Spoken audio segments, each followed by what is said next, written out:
This is how antacids, acid blockers, and PPIs affect your digestion. These are kind of medication or drugs that you're given when you have acid reflux, or you have something like H. pylori. Maybe you're given a kit. They help in managing the production of the hydrochloric acid. And most of the time, they stop the production of the hydrochloric acid, and you feel some relief because you do not experience the acid reflux. But here is a problem.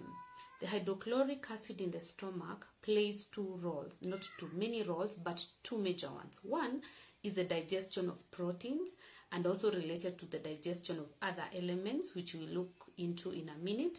And then number two, it protects you against disease-causing microorganisms, fungi, protozoa, or even bacteria that may be in the food and in the water you have taken. Now, when you stop the production of the hydrochloric acid, what is going to protect you from the disease-causing microorganisms? Nothing. That is the number one challenge. So you will have a very, very sensitive stomach. You eat something in an event, or you eat something, you prepare something at home, everyone is okay, but you yourself, you are not okay.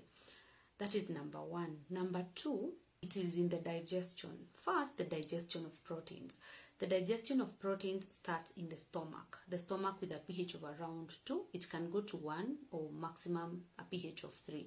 But beyond 3, that pH is not conducive for the digestion of proteins. This pH helps in the tearing, this acidic pH, in the tearing apart of the proteins to make sure the proteins are set aside in very small components of amino acids and peptides. Don't worry about the terms.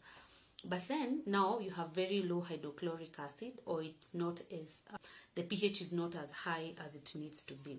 That means the proteins will not be broken down as it needs to be broken down. And something like milk and wheat, they have very strong and very complex proteins. For the milk, there's a protein called casein, and then for the wheat, there's a protein called gliadin, there is gluten. Okay, these two, when they are not broken down properly, they will form a compound that has opioid-like characteristics. You see, like the hard drugs, the opioids, that is what they will form, a component that looks like that. And because most of the time when the hydrochloric acid is a little, it's not as concentrated as it needs to be, that person most of the time has a leaky gut.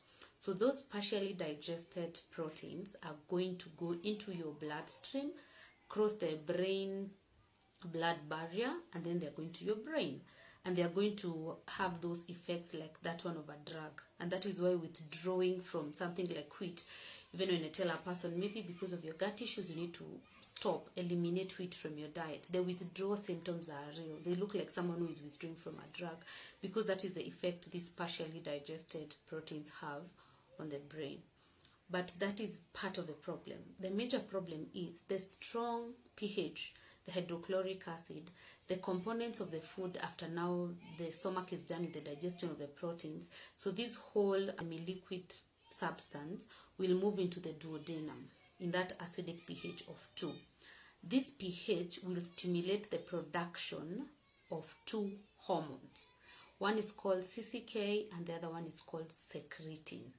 Two very important hormones, and for them to be produced, this food has to have a pH of 2.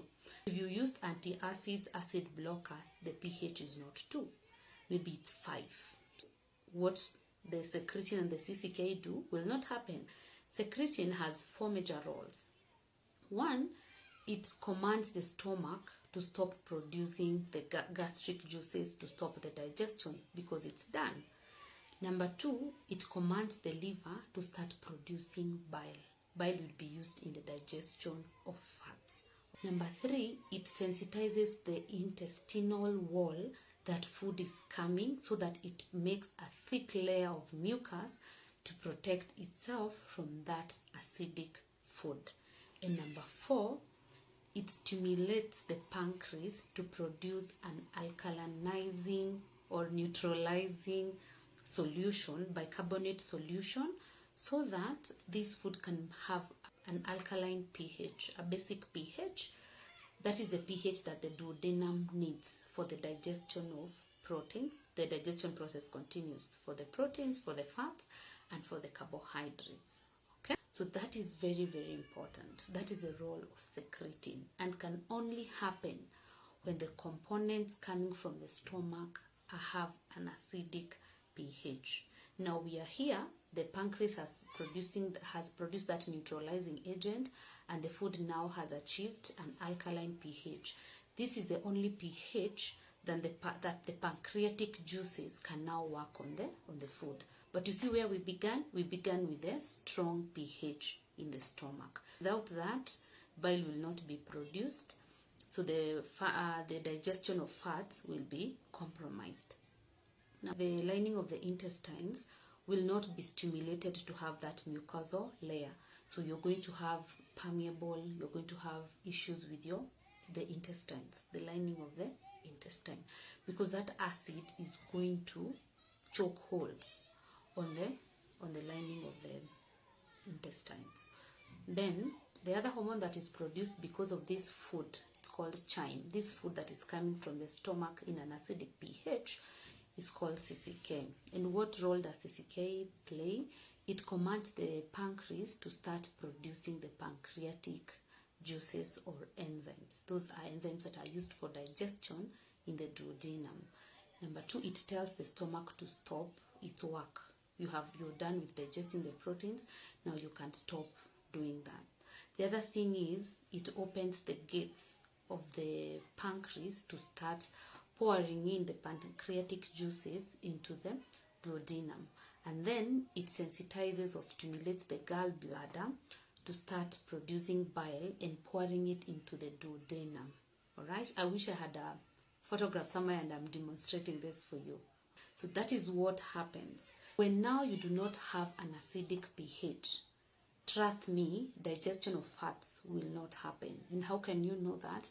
If your poop is pale, if you have diarrhea, if your poop is floating on the toilet, once you have done your thing, it's floating, that means the fats were not digested.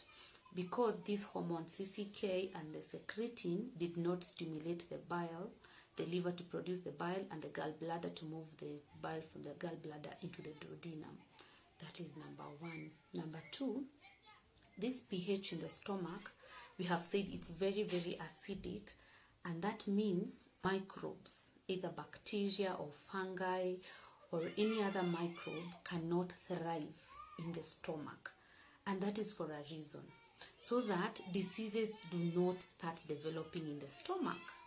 But now, when the pH is it's bordering alkaline or neutral, the microbes that should be in the colon or the lower digestive tract will move up the stomach. So once they have moved up in the stomach, they are going to have a lodging there, and they should not be there.